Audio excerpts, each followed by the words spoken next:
सत्यनारायण व्रत कथा प्रथम अध्याय।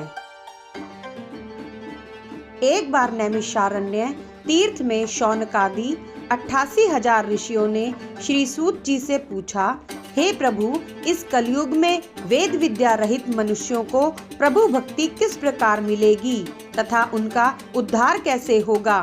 इसलिए हे मुनि, कोई ऐसा व्रत या तप कहिए जिससे थोड़े समय में पुण्य प्राप्त होवे तथा मनोवांछित फल मिले। वह कथा सुनने की हमारी इच्छा है। सर्वशास्त्र ज्ञाता श्री सूत जी बोले, हे वैष्णवों में पूज्य, आप सबने प्राणियों के हित की बात पूछी है। अब मैं उस श्रेष्ठ व्रत को आप लोगों से कहूँगा जिस व्रत को नारद जी ने लक्ष्मी नारायण से पूछा था और लक्ष्मीपति ने मुनि श्रेष्ठ नारद जी से कहा था। सो ध्यान से सुनो। एक समय योगीराज नारद जी दूसरों के हित की इच्छा से अनेकों लोकों में घूमते हुए मृत्यु लोक में आ पहुँचे। वहाँ अनेक योनियों में जन्मे हुए प्राय सभी मनुष्यों को अपने कर्मों द्वारा अनेकों दुखों से पीड़ित देखकर सोचा, किस यत्न के करने से निश्चय ही प्राणियों के दुखों का नाश हो सकेगा। ऐसा मन में सोचकर विष्णु लोक को गए। वहाँ श्वेत वर्ण और 4 भुजाओं वाले देवों के ईश नारायण को देखकर, जिनके हाथों में शंख, चक्र, गदा और पद्म थे तथा वनमाला पहने हुए थे, स्तुति करने लगे। हे भगवान, आप अत्यंत शक्ति से संपन्न हैं। मन तथा वाणी भी आपको नहीं पा सकती। आपका आदि मध्य अंत नहीं है। आप निर्गुण स्वरूप सृष्टि के आदिभूत व भक्तों के दुखों को नष्ट करने वाले हो। आप मेरा नमस्कार है। नारद जी से इस प्रकार की स्तुति सुनकर विष्णु भगवान बोले, हे मुनि श्रेष्ठ, आपके मन में क्या है और आपका किस काम के लिए आगमन हुआ है, निसंकोच कहो। तब नारद मुनि बोले, मृत्यु लोक में सब मनुष्य जो अनेक योनियों में पैदा हुए हैं, अपने अपने कर्मों के द्वारा अनेक प्रकार के दुखों से दुखी हो रहे हैं।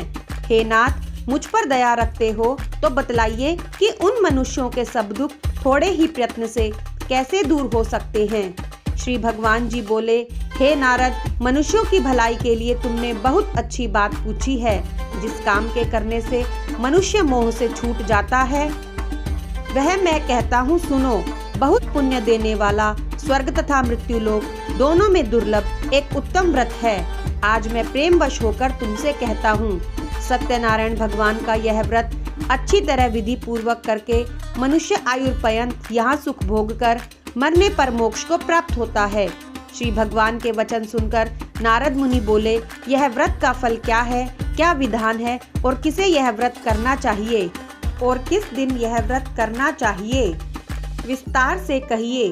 भगवान बोले, दुख शोक आदि को दूर करने वाला, धन धान्य को बढ़ाने वाला, सौभाग्य तथा संतान को देने वाला यह व्रत सब स्थानों पर विजयी करने वाला है।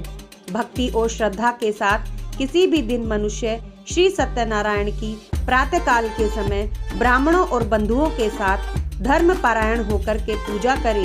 भक्ति भाव से नैवेद्य, केले का फल, घी, दूध और गेहूं का चूर्ण सवाया लें। गेहूं के अभाव में साठी का चूर्ण, शक्कर तथा गुड़ लें और सब भक्षण योग्य पदार्थ जमा करके भगवान को अर्पण कर देवें तथा बंधुओं सहित ब्राह्मणों को भोजन करावें। उसके पश्चात स्वयं भोजन करें। नृत्य, गीत आदि का आचरण कर सत्यनारायण भगवान का स्मरण करते हुए समय व्यतीत करें। इस प्रकार व्रत करने पर मनुष्यों की इच्छा निश्चय ही पूरी होती है। विशेषकर कलिकाल में भूमि पर यही मोक्ष का सरल उपाय है। प्रथम अध्याय समाप्त। बोलिए श्री सत्यनारायण भगवान की जय।